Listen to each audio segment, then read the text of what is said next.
My dear students, I am Tamilarasan here. நம்ம இன்னைக்கு 12th standard physicsல lesson 2 current electricity அந்த லெசன்ல comparison of EMF of two cells with a potentiometer. ஒரு பொட்டன்ஷியோமீட்டரை use பண்ணி ரெண்டு செல்லினுடைய EMF எப்படி compare பண்ணுறது அப்படிங்கிறத பற்றி பார்க்க போகிறோம். சரியா? ஓகே, இதுதான் நம்ம புக்கில் கொடுத்துருக்கக்கூடிய சர்க்யூட் டயக்ராம். சரியா? சரி, இப்போ இதில் நமக்கு எப்படி நம்ம ரெண்டு செல்லை கம்பேர் பண்ணுறது அப்படிங்கிறதுக்கான சர்க்யூட் டயக்ராம். இதில் ஒவ்வொரு டிவைஸாக என்னென்னு பார்ப்போமா? ஆக்சுவலாக டிவைஸை கம்பேர் பண்ணி பார்க்கலாம். சர்க்யூட் டயக்ராம் அப்படிங்கிறது நம்ம சிம்பிளாக தான் யூஸ் பண்ணியிருக்கிறோம். அப்போ ஆக்சுவல் அந்த எலக்ட்ரிக்கல் டிவைஸ் என்னென்ன அப்படிங்கிறத பார்க்கலாமா? ஃபஸ்ட்டு சிடி, அந்த ஒரே ஒரு லைன் வந்து எதை ரெப்ரசன்ட் பண்ணுது அப்படின்னு சொன்னால் பொட்டன்ஷியோமீட்டர் ரெப்ரசன்ட் பண்ணுது. நம்ம போன வீடியோவிலே பார்த்துருக்கோம் இல்லையா, கன்ஸ்ட்ரக்ஷன் ஆஃப் த பொட்டன்ஷியோமீட்டர். அதை ஒரு தடவை பார்த்துருங்க, அப்போ தான் உங்களுக்கு நல்லா தெளிவாக புரியும். இங்கே ஒரு 10 மீட்டர் மேக்னைன் ஒயரை உடன் போர்டில் ஃபிக்ஸ் பண்ணியிருக்கோம், அதுதான் பொட்டன்ஷியோமீட்டர். அவ்வளோதான். இந்த எண்டு சி, இந்த எண்டு டி, அவ்வளோதான். அதை நம்ம ஒரே லைனாக ரெப்ரசன்ட் பண்ணியிருக்கோம் சர்க்யூட் டயக்ராமில். ஓகேவா? சரி, அடுத்தது பேட்ரி. இந்த இடத்துல ஒரு டிசி பேட்டரியை கனெக்ட் பண்ணியிருக்கிறோம். நெக்ஸ்ட்டு கீ, இது க்ளோஸ்டு கீ. இதை எடுத்துட்டோன்னு சொன்னால் ஓப்பன் கீ, நமக்கு சுவிட்ச் ஆன் பண்ணுறதுக்கும் ஆஃப் பண்ணுறதுக்கும் யூஸ் ஆகுது. நெக்ஸ்ட்டு ரியோஸ்டாட்டில் நம்ம வந்து ஒரு நம்ம என்ன செய்கிறோம், ஒரு இன்சுலேட்டிங் சிலிண்டரில் ஒரு மெட்டல் ஒயரை நம்ம வைன் பண்ணி வச்சுருக்கிறோம். இப்போ இந்த இடத்துல இந்த ஜாக்கியை மூவ் பண்ணும்பொழுது நம்ம இந்த சர்க்யூட்டினுடைய கரண்ட்டையும் பொட்டன்ஷியல் டிஃப்ரென்ஸையும் வேரி பண்ண முடியும். அதுதான் நம்ம வேரியபிள் ரெசிஸ்டர் அப்படின்னு சொல்கிறோம், அல்லது ரியோஸ்டாட் அப்படி சொல்கிறோம். எதுக்கு யூஸ் ஆகுது? இந்த சர்க்யூட்டினுடைய கரண்ட்டையும் பொட்டன்ஷியல் டிஃப்ரென்ஸையும் வேரி பண்ண முடியும். சரி, அடுத்தது நம்ம இங்கே பார்க்கும்போது டிபி டிடி ஸ்விட்ச் அப்படின்னு சொல்கிறோம், டபுள் போல் டபுள் த்ரோ ஸ்விட்ச் அப்படின்னு சொல்கிறோம். இதில் பாருங்கள், 1 2 3, ஒரு சைடில் ஒரு 3 டெர்மினலும் இந்த சைடில் ஒரு 3 டெர்மினலும் இருக்குது. அதாவது இது வந்து M1, இந்த சிவப்பு இது வந்து M, இந்த பாயிண்ட் வந்து M2. அதே மாதிரி இந்த பக்கம் இந்த பக்கம் இது N1 N2. சரியா? இதை டபுள் போல் டபுள் த்ரோ ஸ்விட்ச் அப்படின்னு சொல்கிறோம், 2 வே கீ அப்படின்னு சொல்லலாம். ஓகேவா? இதில் நமக்கு M1க்கும் N1க்கும் இடையில ஒரு ப்ரைமரி செல்லை கனெக்ட் பண்ணியிருக்கோம். நான் இந்த இடத்துல லெக்லாஞ்ச் செல் அப்படி அதை கனெக்ட் பண்ணியிருக்கிறேன் ஒரு ஃபார் எக்ஸாம்பிளுக்காக. அது கொடுக்கக்கூடிய இஎம்எஃப் எவ்வளோன்னு சொன்னால் சை, அதனுடைய ஆக்சுவல் வேல்யூ 1.5 வோல்ட். ஓகேவா? லெக்லாஞ்ச் செல் அது கொடுக்கக்கூடிய EMF. Next across M2 N2 நமக்கு டேனியல் செல்லை நான் கனெக்ட் பண்ணியிருக்கிறேன். அது கொடுக்கக்கூடிய இஎம்எஃப் வந்து சை 2, அதனுடைய வேல்யூ 1.08 வோல்ட். சரியா? ஓகே, இப்போ அடுத்தது galvanometer is a sensitive device to measure the current, milli ampere or micro ampere current. அந்த ஆர்டரில் இருக்கக்கூடிய கரண்ட்டை மெஷர் பண்ணக்கூடிய சென்சிட்டிவான ஒரு டிவைஸ். Next high resistance. இது எதுக்கு கனெக்ட் பண்ணுறோம் அப்படி சொன்னால், இந்த கால்வனோமீட்டர் டேமேஜ் ஆகாமல் இருக்கிறதுக்காக இதை நம்ம சீரியஸில் கனெக்ட் பண்ணியிருக்கிறோம். Next Jackie. இந்த ஜாக்கி வந்து இந்த பொட்டன்ஷியோமீட்டரில் எந்த இடத்துல வேணாலும் காண்டாக்ட் பண்ண முடியும், டச் பண்ண முடியும். அதனால் இந்த சர்க்யூட்டை பேலன்ஸ் பண்ணுறதுக்கு யூஸ் ஆகுது. புரியுதா? இந்த எல்லா எலக்ட்ரிக்கல் டிவைஸஸும் நல்லா தெரிஞ்சுக்கிங்க. ஓகே, இப்போது நமக்கு இந்த இடத்துல சர்க்யூட் டயக்ராம் ஒன்ஸ் அகெயின். இப்போ இதில் 2 பார்ட் இருக்குது. இது மேலே இருக்கிறது ப்ரைமரி சர்க்யூட் அப்படின்னு சொல்கிறோம். அதில் என்னென்ன கனெக்ட் பண்ணியிருக்கோம் பாருங்கள். இந்த சிடி அப்படிங்கிறது பொட்டன்ஷியோமீட்டர், அதோட பேட்ரி, கீ, ரியோஸ்டாட்டை சீரீஸில் கனெக்ட் பண்ணியிருக்கிறோம். இது வந்து செகண்டரி சர்க்யூட் அப்படின்னு சொல்கிறோம். அதில் சிலேருந்து ஆரம்பித்து ஒரு டபுள் போல் டபுள் த்ரோ, அதாவது டிபி டிடி ஸ்விட்சை நம்ம கனெக்ட் பண்ணியிருக்கிறோம். சரியா? புரிஞ்சுக்க முடியுதா? என்னிலேருந்து ஆரம்பித்து கால்வனோமீட்டர், ஹை ரெசிஸ்டன்ஸ், ஜாக்கியை கனெக்ட் பண்ணியிருக்கோம் சீரீஸில். இப்போ இந்த இடத்துல எதை கம்பேர் பண்ண போகிறோம்? இந்த ஃபஸ்ட்டு செல் கொடுக்கக்கூடிய இஎம்எஃப் எவ்வளவு? சை 1. செகண்ட் செல் கொடுக்கக்கூடிய இஎம்எஃப் சை 2. அதை ரெண்டையும் கம்பேர் பண்ண போகிறோம். சரியா?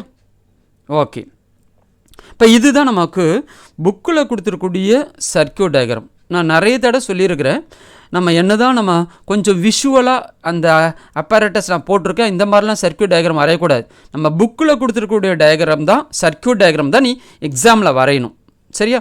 கொஞ்சம் புரிஞ்சுக்கிறதுக்காக அந்த அப்பேரட்டஸ், ரியல் அப்பேரட்டஸ் 1-2 அப்படி இங்கே வரைஞ்சிருக்கிறேன். ஓகேவா? சரி, இப்போது நம்ம எப்படி கால்குலேட் பண்ணுறதுன்னு பார்க்கலாமா? டெரிவேஷன் பார்ட்டை பார்க்கலாமா?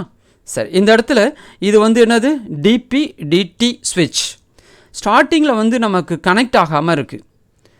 அப்போது இதை வச்சு நம்ம என்ன செய்கிறோம், இந்த பக்கம் இப்படியா ப்ரெஸ் பண்ணாக்க கனெக்ட் ஆகிடுது.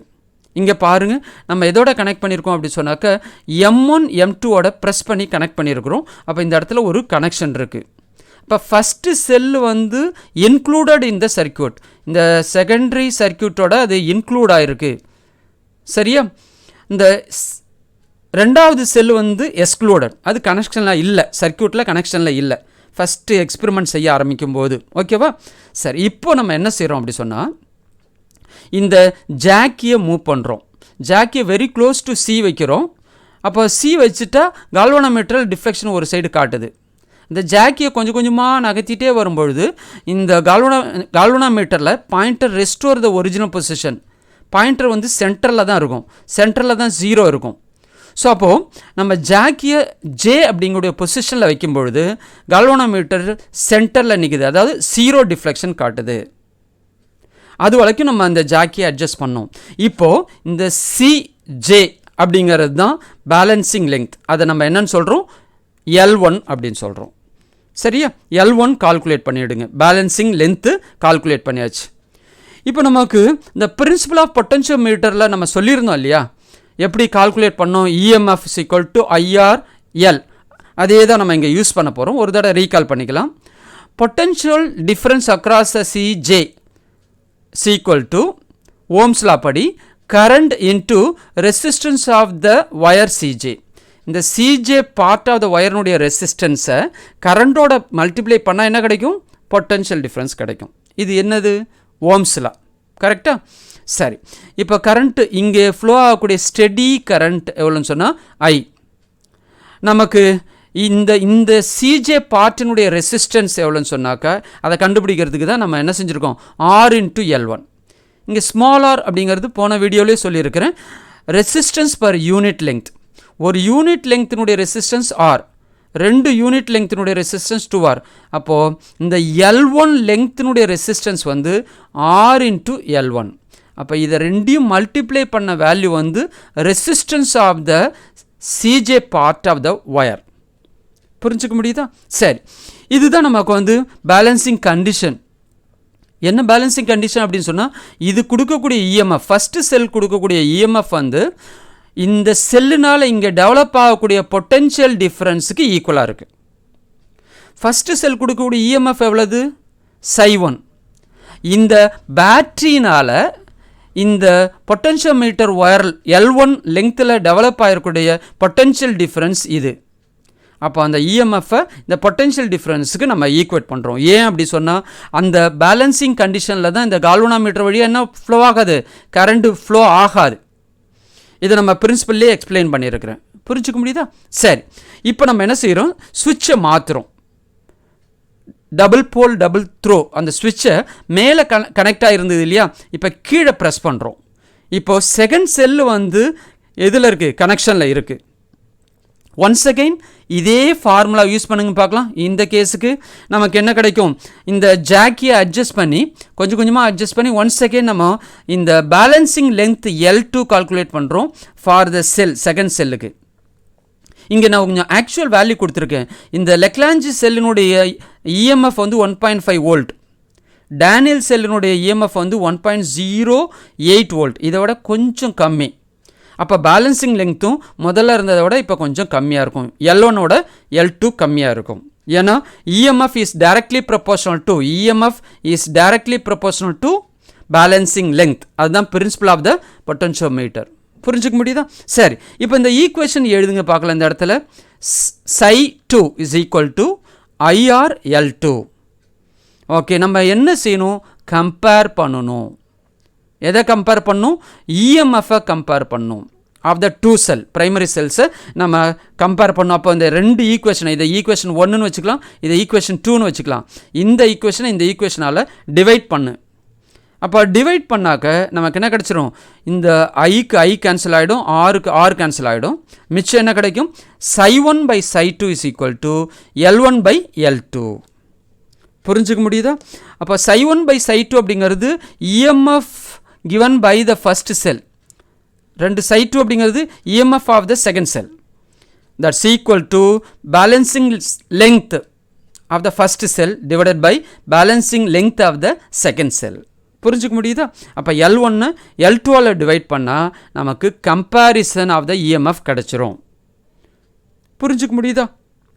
சரி, இப்போ இங்கே என்ன செய்கிறோம் அப்படி சொன்னால் ரியோஸ்டாட்டை அட்ஜஸ்ட் பண்ணோம். ஒரு எக்ஸ்பெரிமெண்ட் செஞ்சு முடிச்சாச்சு. அதாவது இனிஷியலாக கரண்ட் வந்து 1 ஆம்பியர் இருந்ததாக வச்சுப்போமே. அப்போ ரியோஸ்டாட்டை அட்ஜஸ்ட் பண்ணி நம்ம 2 ஆம்பியர் வைக்கிறோம்.